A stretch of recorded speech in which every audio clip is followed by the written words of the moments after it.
Ok, secondo videoblog della settimana. Questa volta mi sono scritto un po' di appunti perché sennò mi dimenticavo le cose. Questa settimana ho seguito Misao e con Tomomi abbiamo seguito un assistente che si occupa in questo caso di shonen, che si chiama Kawasaki. Con Misao abbiamo sempre seguito due fumettisti che segue anche lei, Amada-san e Tsuchiya Sensei. E con Amada abbiamo lavorato sempre sugli sfondi e sulla realizzazione del pelo degli animali, mentre con Tsuchiya Sensei sempre sulle tavole in stile realistico che riguardano lo sfondo del dojo, quindi di un'ambientazione completamente diversa da quello che siamo abituati a noi. Con Tomomi invece abbiamo fatto una cosa un attimino più particolare perché siamo andati a seguire un assistente che si occupa in questo caso di shonen, che si chiama Kawasaki. Vedere come lui lavorava e soprattutto vedere nuove tecniche rispetto a quelle che siamo abituati noi a conoscere, soprattutto perché Clip Studio loro lo utilizzano in maniera molto più, tra virgolette, specifica rispetto a come lo possiamo utilizzare noi,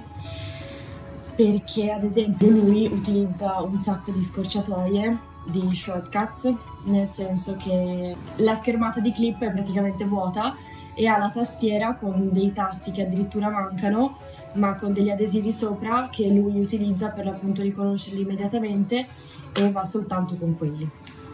Infatti era velocissimo, una cosa impressionante. Mentre con Tomomi, quando io ho seguito lei e i fumettisti che lei seguiva, abbiamo seguito tra virgolette un metodo un attimino più tradizionale, sempre utilizzando Clip Studio Paint, però questa volta sempre in maniera tranquilla, normale, non so. Sempre con Tomomi, questo giovedì abbiamo fatto degli sfondi, nulla di elaborato e complicato come poteva essere quello con Tsuchiya Sensei. Con Misao invece abbiamo continuato appunto il lavoro con, come ho detto prima, con Amada e Tsuchiya, e con Amada sono andata a fare appunto il pelo degli animali, in questo caso di un cane, di un pastore tedesco. Lì è stato un pochino più difficile, non tanto realizzare il pelo in sé, quanto seguire lo stile del fumettista, perché ovviamente gli assistenti che seguono in questo caso il fumettista hanno il loro stile, si adattano allo stile del fumettista, e quindi per una persona nuova integrarsi e trovare un modo di disegnare che possa essere in sintonia con loro è un attimino più complicato. Quindi ci sono da fare un po' di prove, che a volte magari anche la prima prova è perfetta, cioè va benissimo e puoi continuare così. Molte volte invece capita che bisogna fare un paio di tentativi e anche i tentativi magari iniziano ad aumentare, perché ovviamente, come ho detto la scorsa volta, noi siamo nella testa del fumettista, non sappiamo effettivamente cosa lui vuole, quindi piuttosto è meglio provare molte più volte che arrendersi alle prime due e dire basta, mi sono rotto le